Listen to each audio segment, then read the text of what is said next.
Hello மக்களே, காலையில் எழுந்துச்சிட்டு ஜிம்முக்கு போகலான்னு சொல்லிட்டு கிளம்பிட்டு இருந்தேன். நல்ல மழை.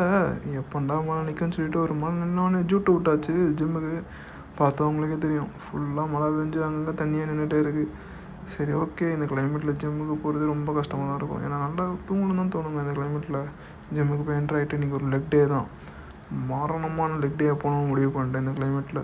ஃபஸ்ட்டு எடுத்தோடனே பார்பிளில் ஒரு 3 sets 15, 12, 10 அதை முடிச்சுட்டு அங்கேருந்து அப்படியே லெக் ப்ரெஸ்ஸில் ஒரு 4 sets முடிஞ்ச அளவுக்கு. அதுக்கப்புறம் ஸ்டாண்டிங் மிஷின்லேயும் வந்து என்னால் கடைசி செட் புஷ் பண்ண முடியல.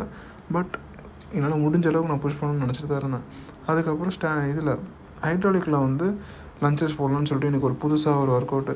எப்பவுமே பார்பிள் தம்பிள்ஸில் தானே போடுறோம். ஸோ இன்றைக்கி ஹைட்ராலிக்கில் போடலான்னு அதெல்லாம் முடிச்சுட்டு கண்டிஷன் செக் எடுக்க மறந்துட்டேன். என்ன பண்ணுறது, கொஞ்சம் டைம் ஆகிடுச்சு. ஆஃபீஸ்க்கு வீட்டுக்கு வந்துட்டு ரெடி ஆகிட்டு சைக்கிள் எடுத்து கிளம்பியாச்சு. நல்ல கிளைமேட்டுங்க, ரொம்ப பெரிய அளவுக்குலாம் வெயிலெலாம் கிடையாது, ரொம்ப மிதமான கிளைமேட்டு தான். இந்த மாதிரி கிளைமேட் இருந்தாலும் சூப்பராக இருக்கும். என்ன ஒன்று, மேலே அந்த இது பார்த்தா தான் பயமாக இருக்குது. எப்போ இடிஞ்சு விழும்னு ஒன்றும் தெரியாது நமக்கு. போய்ட்டு சைக்கிளை பார்க் பண்ணிவிட்டு பார்த்தா ஃபுல் ரெயின் அவுட்டு. பார்த்தவங்களே தெரியும், வேர்த்து கொட்டி.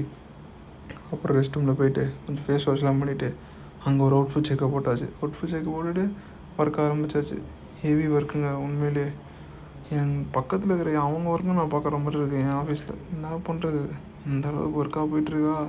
என்னோடய வாய்ஸை பார்த்தாலே அவங்களுக்கே தெரியும், அந்தளவுக்கு ட்ரைட் ஆகிடுச்சு. என்ன பண்ணுறது, நிறைய விஷயம் கற்றுக்க வேலை அதிகமாகிட்டு தான் இருக்கும்.